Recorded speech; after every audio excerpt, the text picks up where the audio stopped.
ये तो संत का हृदय, जो सही दुख परिछिद्र द्वारा। संत देख नहीं सके, कहा कि जात के ब्राह्मण हो, इतनी उच्च कास्ट में जन्म हुआ है, नाम आत्मदेव है और आत्महत्या करने आए, ऐसा तो कौन सा दुख आ गया आपके पर? तो कहा कि बाबा मेरे घर पर संतति नहीं है, पुत्र नहीं है। संत हंसने लगे कि भाई इस संसार में पुत्र है ये भी दुखी है, जिसके घर पे पुत्र नहीं है ये भी दुखी है।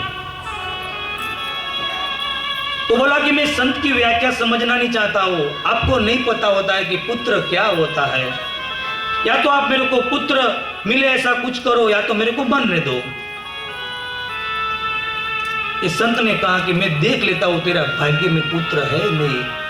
अपने संध्या में देखा संत ने, तो कहा कि एक जन्म में नहीं, तेरे भाग्य में 7 जन्मों तक बेटे का सुख नहीं है, तेरे को बेटा नहीं होगा। आत्मदेव दुखी हो गया, मरने का प्रयास किया, पर संत उसका हाथ पकड़ा और कहा कि रुक जा। सामने जो कोई वृक्ष था उसका एक फल तोड़ा और कहा कि ले तेरी पत्नी को एक फल खिला दो, तेरे घर पर पुत्र होगा। और परमात्मा की कृपा से एक फल कभी निष्फल नहीं जाता है। भागवत में तो उसका बड़ा उल्लेख है, पर उसके घर पर पुत्र का जन्म होता है गोकर्ण महाराज का। 7 जन्म में उसके भाग्य में पुत्र नहीं था, पर संत की कृपा हुई तो उसके घर पर पुत्र का जन्म हो गया। संत कृपा और राम कृपा ये हमारा भाग्य को बदल सकते हैं। हिमाचल महाराज कोई और नहीं बदल सकते, पर मैंने जो अवगुण दशा, एक अगा अमा नशे अगुण होगा, जिसके माता पिता ही नहीं होगा, ये सब अवगुण महादेव में है। और जो महादेव आपकी पुत्री को मिले तो दूषण भूषण हो जाए।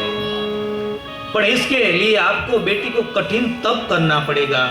जो आपकी बेटी तप करे तो महादेव मिले, और महादेव मिले तो दूषण भूषण हो जाए। और बाबा जी ने चौपाई लिख दिया, समरथ कहो नहीं दोष बुझाई, समरथ कहो नहीं दोष बुझाई, समरथ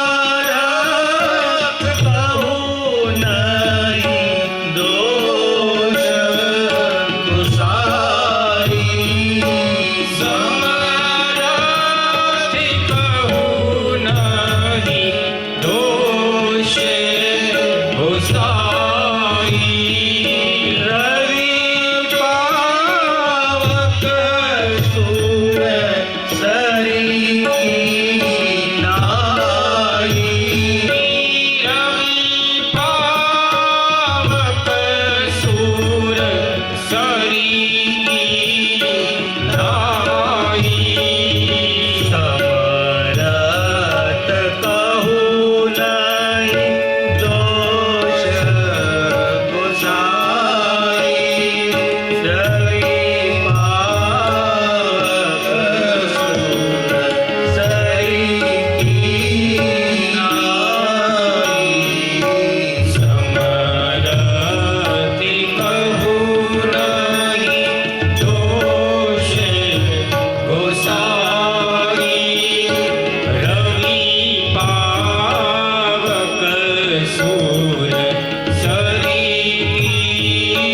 नाई। नारद जी कहते हैं कि समर्थ कहो नहीं दोष गोसाई। एक चौपाई चर्चा पद रही है, उसका मतलब होता है कि समर्थ बड़े लोगों को दोष नहीं लगता है। और बात भी सही, आज वही हो रहा है। बड़े घर का बेटा कोई गुनाह करे ना तो उसको पुलिस थाने में जाना नहीं पड़ता, वहां से छूट जाता है। और छोटा आदमी कोई गुनाह कर जाता है तो मोहल्ले वाले भी उसको मारते हैं, क्यों? वो छोटा है। पर बाबा कहते हैं कि ये आपकी दृष्टि में है। चौपाई का अर्थ समझो, समर्थ कहू नहीं दोष गोसाई। मैं समर्थ उसको कहता हूं जिसमें कोई दोष ही नहीं है। ये समर्थ है महादेव। 4 मोहरे बताए कि भगवान विष्णु भगवान को समर्थ कहा गया कि उसको दोष नहीं लगता है, क्योंकि सर्प हमको स्पर्श हो जाता है ना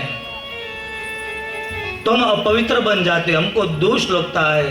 पर भगवान विष्णु इस शेषनाग की पथारी पर सोते, उसको दोष नहीं लगता क्योंकि वो समर्थ है। दूसरा बताया कि अग्नि अपवित्र को भी जलाती है, पवित्र को भी जलाती है, पर उसको दोष नहीं लगता। तीसरा सूर्य भगवान अपवित्र पर भी प्रकाश देते हैं, पवित्र पर भी प्रकाश देते हैं, उसको दोष नहीं लगता। और चौथा का गंगा मां पवित्र को भी पवित्र कर देती है, अपवित्र को भी पवित्र कर देती है। ये 4 को दोष नहीं लगता है। तो हिमाचल महाराज ने पूछा कि ये चारों के महादेव से क्या लेना देना है? तो कहा ये चारों महादेव में है। जटा में गंगा है, तीसरी नेत्र सूर्य भगवान है, गले में सर्प है और तांडव रचते हुए महादेव अग्नि को साथ रखते हैं। ये चारों है। और देवी महादेव आपकी पुत्री को मिल जाए तो दूषण भूषण हो जाए, पर उसके हिसाब से आपकी पुत्री को आप तप करने के लिए कहो। इतना कहकर नारद जी चले गए। माता पिता रोने लगे, क्या करें, तप करनी उम्र तो हमारी है, इतनी छोटी बेटी को हम क्या कहें कि बेटा तप कर तू। जब तक योग्य दुल्हा नहीं मिलेगा तब तक मेरी बेटी को ऐसे दुल्हा के साथ में विवाह नहीं करने दूंगी। मैनावती मां विरोध कर रही है क्योंकि भक्त तुलसीदास महाराज मैनावती को बुद्धि कह रही है। शिव जी के पास पहुंचने में बुद्धि विरोध करती है। हिमाचल महाराज ने कहा देवी हमारी पुत्री को तो ऐसा ही दुल्हा मिलेगा। क्यों? एक ब्राह्मण का शब्द है, नारद जी ब्राह्मण है, ब्रह्म वाक्य जनार्दनम। दूसरा है त्रिकाल ज्ञानी है, तीसरा है विष्णु भक्त है, चौथा हो बाल ब्रह्मचारी है। हमारी बेटी को तो ऐसा ही पति मिलेगा। हृदय को मजबूत कर दोनों माता पिता अपनी बेटी को कहने जा रहा है कि बेटी तू तप कर। मां सामने से आई और जो माता पिता को बोलना वही बेटी ने बोल दिया कि मां मेरे को रात को ख्वाब आया, एक गौर वर्ण का ब्राह्मण सपने में आया और उसने कहा कि तू बेटा तप कर। क्या मां मैं तप करूं? माता पिता आ भी नहीं बोल पाए, ना भी नहीं बोल पाए, नीचे देख गए। और मां तो जगत की मां है, मन में सोच लिया कि मेरे को तप करना ही पड़ेगा। मां ने सफेद वस्त्र परिधान किया। इतनी छोटी उम्र में कौन सा माँ बाप ये बेटी को देख सकता है? पूरा हिमाचल महाराज का परिवार रो रहा है। तभी वेदशिला नाम का संत आए और बताया कि ये आपकी पुत्री नहीं है, ये तो पूर्व जन्म की शिव की अर्धांगी है। पूर्व जन्म की कहानी बताई, सबको शांत किया और माँ अभी तप करने के लिए जा रही है। माँ ने कैसा तप किया बाबा ने उसका सुंदर वर्णन कर दिया।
पति चरना, जाई विपिन लगी तप करना। माँ ने बहुत कठिन तप किया और माँ भगवान को प्रार्थना करती है, महादेव को चलो हम भी थोड़ी माता जी के साथ महादेव की प्रार्थना में जुड़ जाए। माँ ने सुंदर प्रार्थना की। सतसोचितांडव रचयिता नटराज राज नमो नमः। सतसोचितांडव रचयिता नटराज राज नमो नमः।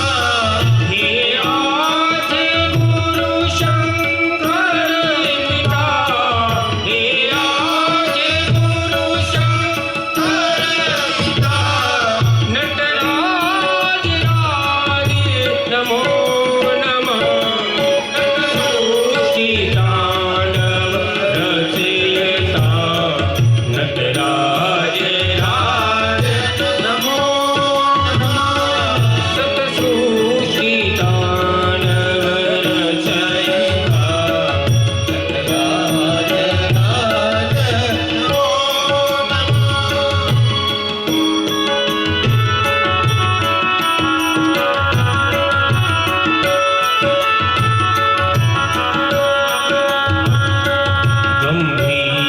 गंभीरनाद मृदंगना ढबके उरे ब्रह्मांड मां।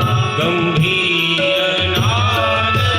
मृदंगना ढबके ब्रह्मांड मां। गंभीरनाद मृदंगना ढबके उरे ब्रह्मांड मां। गंभीरनाद मृदंगना ढबके उरे ब्रह्मांड मां। नित्य होत नाद प्रसन्न मां। नित्य होत नाद प्रसन्न मां। नटराज राज नमो नमः। सतसोचितांडव रचयिता नटराज राज नमो नमः। सतसोचितांडव रचयिता नटराज राज नमो नमः। सतसोचितांडव रचयिता नटराज राज नमो नमः। श्री ज्ञान गंगा चंद्रमा, श्री ज्ञान गंगा चंद्रमा। शीत ब्रह्म ज्योतिर्नाद मां। शीत ब्रह्म ज्योतिर्नाद मां। विषनाग माला कंठ मां। विषनाग माला कंठ मां। नटराज राज नमो नमः।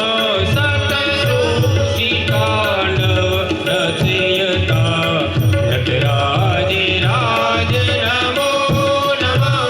सतसोचितांडव रचयिता नटराज राज नमो नमः। नटराज राज नमो नमः। नटराज राज नमो नमः। माँ पार्वती ने सुंदर स्तुति की भगवान की।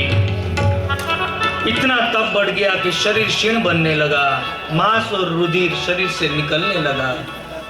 बहुत कठिन तप किया माँ ने। और ये तप देखकर आकाशवाणी हुई कि आपके मनोरथ पूर्ण हो गए। जब आपका पिता बुलाने आए तभी आप हट छोड़कर अपने पिता के घर जाइए। और मेरा शब्द तभी सत्य समझना जब सप्त ऋषि आपकी परीक्षा लेने आए। आकाशवाणी हुई और बाबा ने यहाँ से कहा कि मैंने ये माँ पार्वती का दूसरे जन्म की तो कथा आपको कही, पर विश्वास विश्वास क्या क्या हुआ, महादेव का क्या हुआ। उमा चरित में सुंदर गावा, उमा चरित सुंदर में गावा, उमा चरित सुंदर में गावा, सुनहु शंभु कर चरित सुहावा, सुनहु शंभु कर चरित सुहावा। उमा चरित में सुंदर गावा। कि मां पार्वती का दूसरा जन्म की तो मैं कथा आपको बताई। विश्वास से जब श्रद्धा का हाथ छूटता है ना तो श्रद्धा को जलना पड़ता है।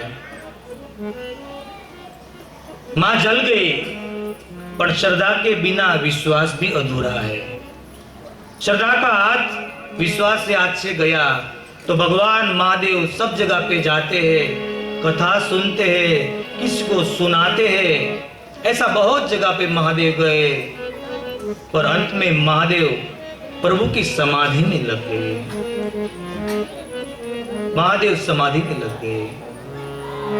पर यहाँ परमात्मा राम महादेव की समाधि पहले खुलाते हैं। भगवान शिव जी की राम कथा में 2 बार समाधि को खोला गया। पहले राम भगवान के हाथ से और उसके बाद कामदेव के। पहले राम आ जाए ने तो काम की ताकत नहीं है। भगवान राम आए, परमात्मा ने आंखें खोली, 4 मिले 64 खिले, बिच रहे जोड़, हरिजन से हरिजन मिले, खिले 7 करोड़। आज महादेव और प्रभु राम दोनों मिले। 2 परमात्मा का सुंदर मिलन हुआ। और परमात्मा राम जी ने कहा कि बाबा, मैं किसी को दर्शन देने आता हूं ने तो किसी को वरदान देता हूं, पर न तो आज मैं दर्शन देने आया हूं ना तो वरदान देने के लिए। आज मैं आपका दर्शन पाने के लिए आया हूं और आपके पास से वरदान लेने के लिए आया हूं। महादेव ने कहा, आप तो मेरे स्वामी है। प्रभु ने कहा, नहीं, आज मैं आपके पास दर्शन के लिए और आपके पास कुछ मांगने आया हूं। महादेव को कहा कि महादेव, पिछले जन्म में आप और सती अगस्त्य ऋषि के आश्रम में कथा सुनने आए। मां सती ने कथा नहीं सुनी, बीच में मेरी लीला को समझ नहीं पाई। सीता का रूप धारण कर परीक्षा ली, निष्फल गई और आपने उसका त्याग कर दिया।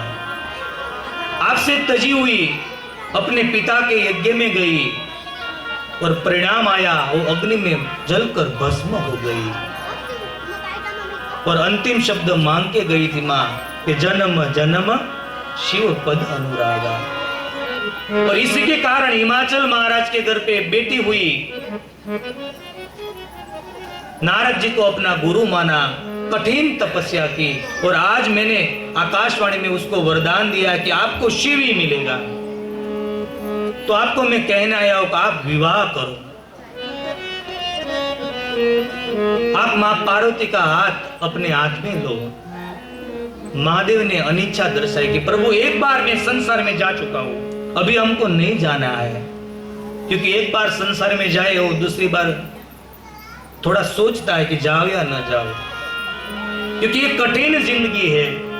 सोच लो चलना बड़ा ए रुसवार है, ए जिंदगी रस्सी नहीं तलवार है, कठिन है। बाबा ने अनिच्छा दर्शाई कि मैं अब संसार में नहीं जाना चाहता। पर कभी कभी संत और परमात्मा ब्राह्मण साधु को विवाह करने का आमंत्रण देते। क्यों? वो विवाह करेगा तो उसके घर पे योग्य संतान होंगे, ये भारतीय संस्कृति को पकड़ के रखेंगे। कहा कि आप विवाह करो। बाबा ने कहा, आप कहते हो तो आपकी आज्ञा में शिरोमान्य। राम जी ने कहा, शिरोमान्य नहीं, आप सर शिरोमान्य मेरी आज्ञा मत लो, आप हृदय में रखो। महादेव ने कहा आप स्वामी हो, मैं सेवक हूं। स्वामी की आज्ञा तो शिरों पर रहती है। भगवान ने कहा शिरों पर नहीं, क्योंकि आपकी जटा में तो गंगा बहती है और गंगा के साथ मेरी आज्ञा भी चली जाए तो आप विवाह नहीं करोगे। तो आप हृदय में धारण करो, क्योंकि बोले तेरी जटा में बहती है गंगाधारा। शिव जी तेरी जटा में बहती है गंगाधारा, बोले तेरी जटा में बहती है गंगाधारा। काली घटा के अंदर, काली घटा के अंदर जिनी दामिनी उजाला, जिनी दामिनी उजाला। काली घटा के अंदर, काली घटा के अंदर जिनी दामिनी उजाला।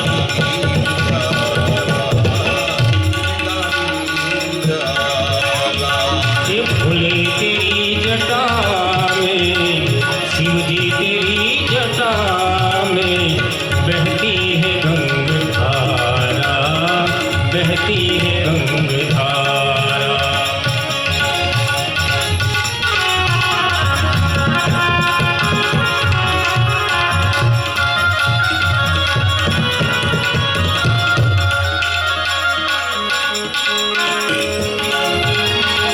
गले रुंधमाल राजे,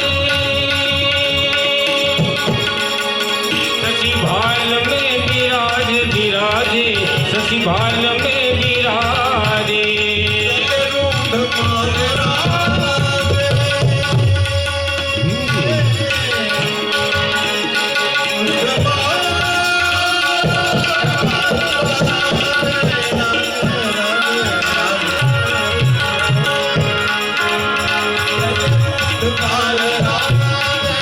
शशिपाल में विराजे, शशिपाल में विराजे, शशिपाल में विराजे।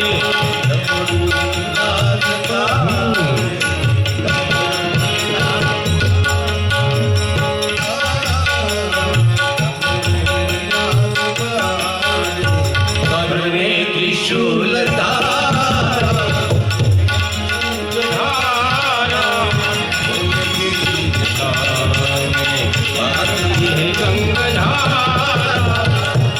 तेरी जटा में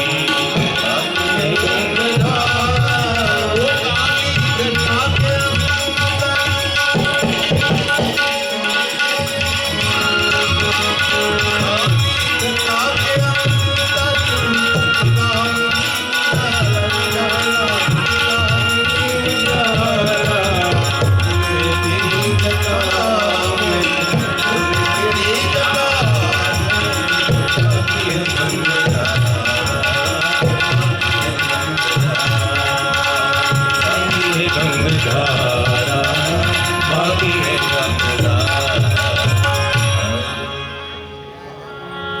आप हृदय में मेरी आज्ञा को स्वीकारो, जटा में नहीं।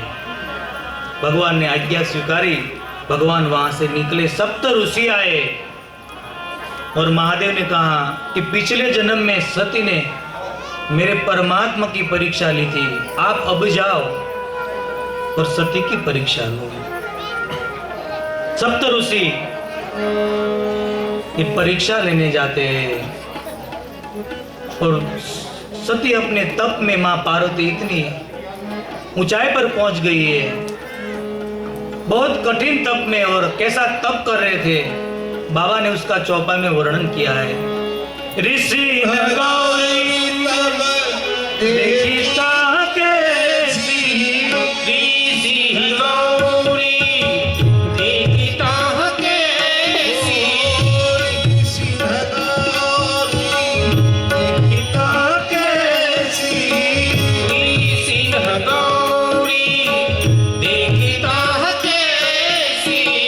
मूर्ति मन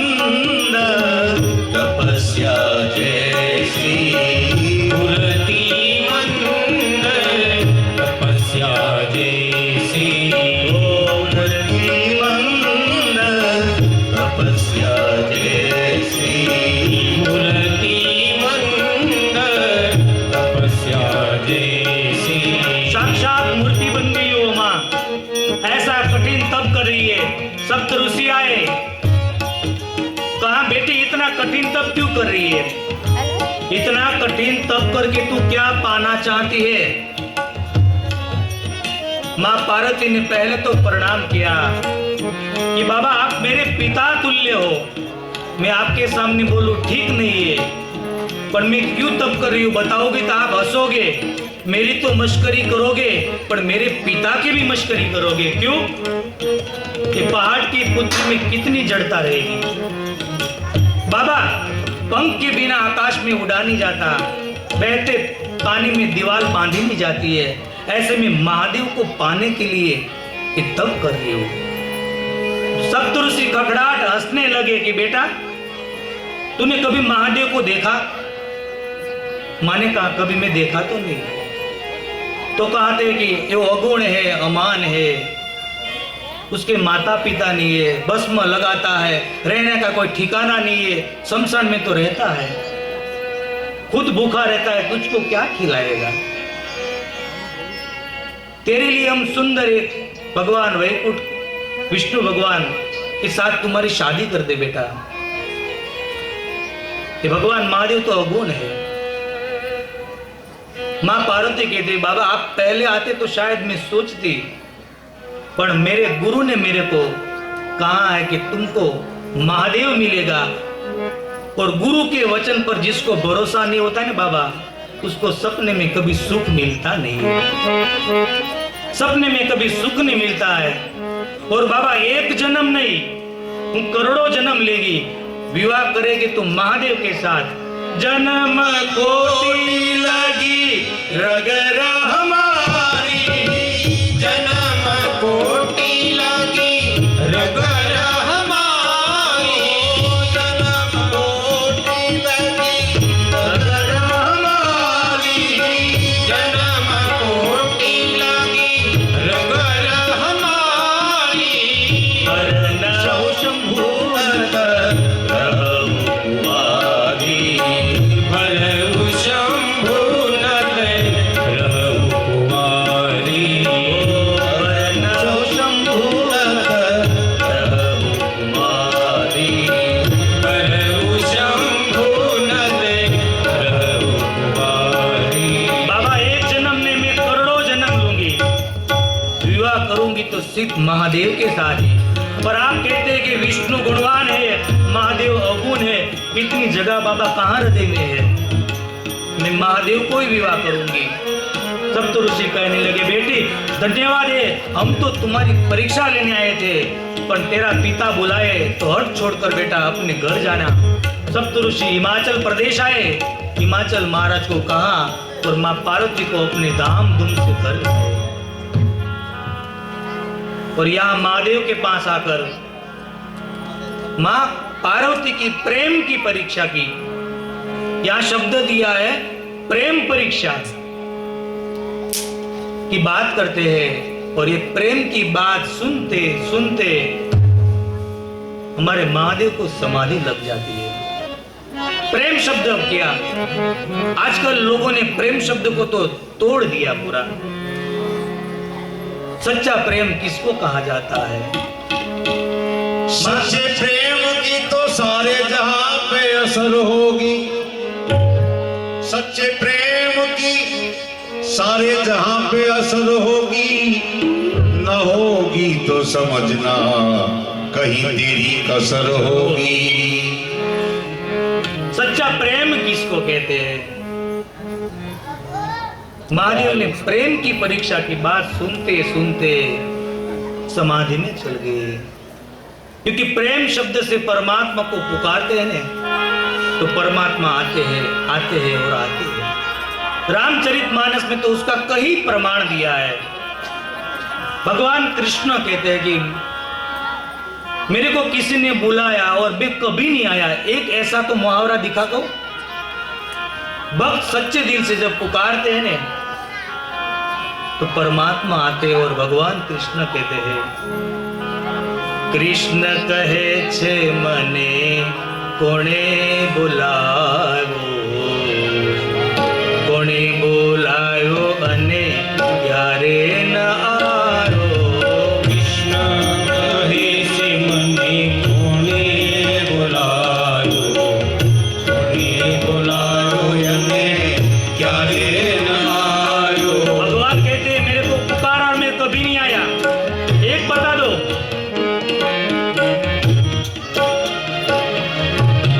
प्रेम धरी मिता नरसिंह बुलायो, धरी में तादर सिए बुलायो, प्रेम धरी मिता नरसिंह बुलायो। प्रेम धरी में तादर सिए बुलायो। नागरी नाथ जमाड़वाने आयो, कोणे बोलायो अने क्यारे न आयो। नागरी नाथ ने जमाड़वाने आयो, कोणे बुलायो ने क्यारे न आयो। प्रेम धरी माता शबरीए बुलायो, प्रेम धरी माता शबरीए बुलायो, प्रेम धरी माता शबरीए बुलायो। प्रेम धरी माता शबरीए बुलायो। उठाते बोल भवाने आयो, कोणे बोलायो अने क्यारे न आयो। झूठाते बोल भगवान प्रमाण दे रहे हैं। आयो, कोणे बुलायो ने क्यारे न आयो। प्रेम धरी मीराबाईए बुलायो, प्रेम धरी मीराबाई बुलायो, प्रेम धरी मीराबाईए बुलायो। प्रेम धरी मीराबाई बुलायो। झरना घूट पीवाने आयो, कोणे बोलायो अने क्यारे न आयो। चेरना घूंटड़ा पीवाने आयो, कोणे बुलायो ने क्यारे न आयो। कृष्ण कहे छे मने कोणे बोलायो, कोणे बोलायो मने क्यारे न आयो। कृष्ण कहे से मने कोणे बुलायो, कोणे बुलायो ने क्यारे न आयो। भगवान प्रमाण पत्र दे देंगे, एक तो ऐसा बताओ कि मैं कभी नहीं आया। प्रेम से बुलाना चाहिए, प्रेम से बुलाना चाहिए। प्रेम की बात सुनते सुनते महादेव समाधि में चले गए और विश्वास ने आंख बंद कर ली। मां श्रद्धा ने अपना तप पूर्ण किया तो संसार में तारकासुर नाम का एक राक्षस उत्पन्न हो गया। श्रद्धा और विश्वास विलग हो जाते हैं तो हमारे जीवन में संशय पैदा हो जाता है। तारकासुर को बाबा ने संशय कहा है और देवता को त्रास देने लगा, इतना त्रास देने लगा देवता कंटाल गए, ब्रह्मा जी के पास गए, बाबा उसका कोई उपाय बताओ। कहा कि उसको तो वरदान है, महादेव विवाह करेंगे, उसका बेटा होगा कार्तिक स्वामी जो पुरुषार्थ के स्वरूप में पूजा जाता है, वही उसको मार सकता है। देवता ने कहा महादेव तो समाधि में है। ब्रह्मा जी ने कहा कि आप समाधि को खोला दो, विवाह की जिम्मेदारी मेरी, तोड़ो तमे और जोड़ो हूं। और देवताओं को तो मैं कल बताया कि तोड़ना ही आता है, तोड़ना ही आता है। देवताओं की ताकत कामदेव, कामदेव को बुलाते हैं और कामदेव धरती पर आता है, क्योंकि देवताओं की ताकत एक कामदेव है। और कामदेव धरती पर आता है और बाबा ने लिख दिया कि कोपायमान होया, कोपे हूं जब बारी चतके, कोपे हूं जब ही बारी चल के, कोपे हूं जब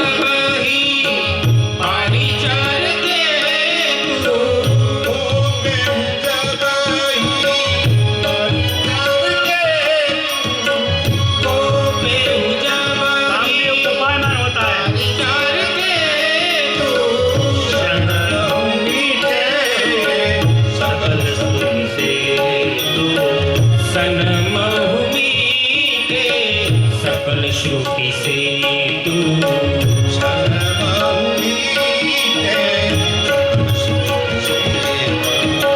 सनमाही बीते सकल श्रुति से तू।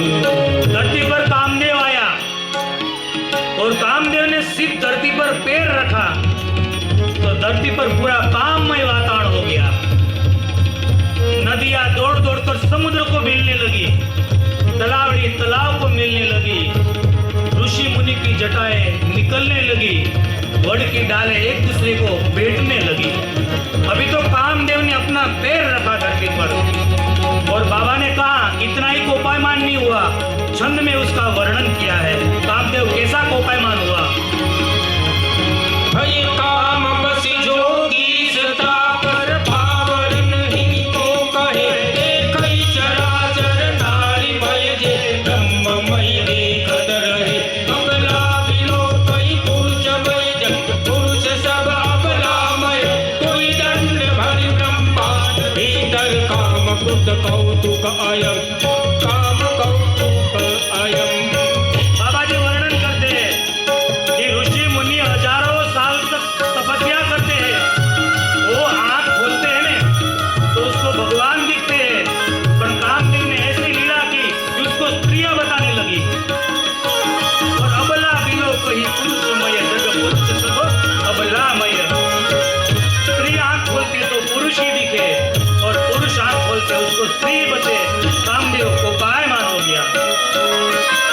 भय काम बस जोगी से ताप पावरन की तो कहे एक ही चराचर नारी मय जे ब्रह्ममय देखत रहे।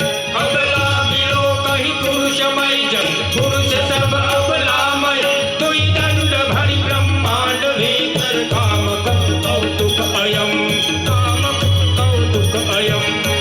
अभी तो कामदेव ने धरती पर पैर रखा है, इतना काम गया था। बाबा जी ने लिख दिया कि पूरा सृष्टि काम में तरबोड़ हो गया, कोई नहीं बच पाया, सब काम में निपट गए। वो इतना बोलने के बाद बाबा को पछतावा हुआ कि कल उठकर कोई बोलेगा कामदेव में कोई नहीं जीत सका।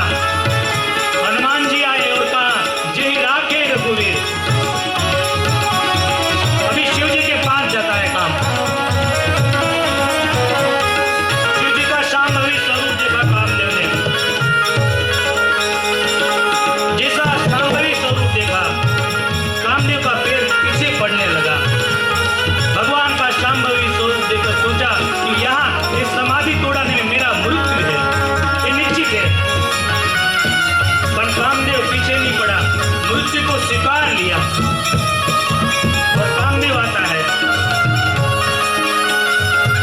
अप्सराओं को लेकर आता है, गंधर्वों को लेकर आता है। अप्सराओं को कहती कि तू नाचो, गंधर्वों को कहती तुम गाना गाओ। और महादेव के पास में ये गंधर्व अप्सराओं नाचने लगी।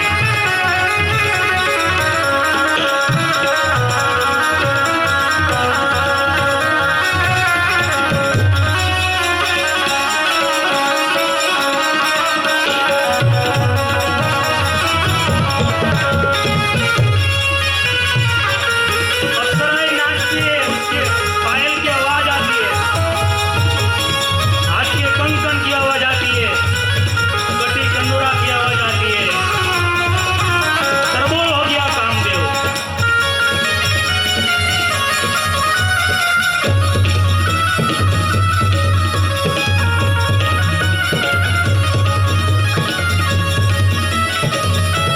अप्सरा के पैर की जंजीर टूटने लगी, हाथ के कंकन टूटने लगे, कटी कंदोरा टूट गया, गिर पड़ी, गंधर्व बोल नहीं पाया।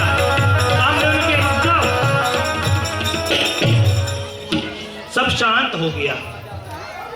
कामदेव ने कहा ऐसे महादेव की समाधि नहीं खुलेगी। गंधर्वों को कहा आप जाओ, अप्सराओं को कहा आप जाओ। और अब कामदेव ये आम्रपाल के एक घटा में छुप के पुष्प का बाण बनाता है। छुप गया और महादेव के सामने नजर दिया। महादेव का ये सुंदर शरीर समाधि में महादेव का स्वरूप देख लिया कामदेव ने, पुष्प का बाण बनाया, महादेव के सामने बराबर देखा और आम्रपाल की घटा से बाण छोड़ दिया। जैसे ही बाण छूटा, तो महादेव का सफेद नेत्र धीरे धीरे खुलने लगा।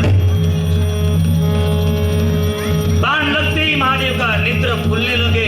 महादेव चारों तरफ देखने लगे, कौन है? चारों दिशा में देखे, कौन है, कौन है? मेरी समाधि में विकसित है, कौन है? और महादेव ने समक्ष देखा, कामदेव को देखा और बाबा ने तीसरा नयन खोल दिया।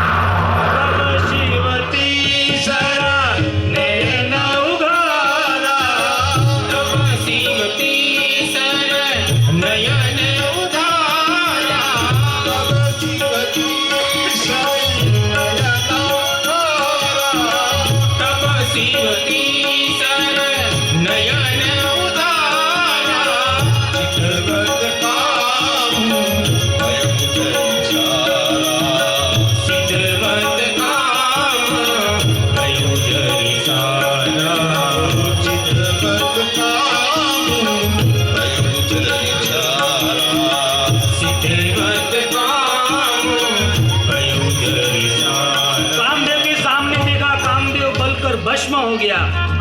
तीसरी नेत्र महादेव ने खोल दी। उसकी पत्नी रति आती है, आकरण करने लगती है। महादेव इतने क्रोधित थे, पर जब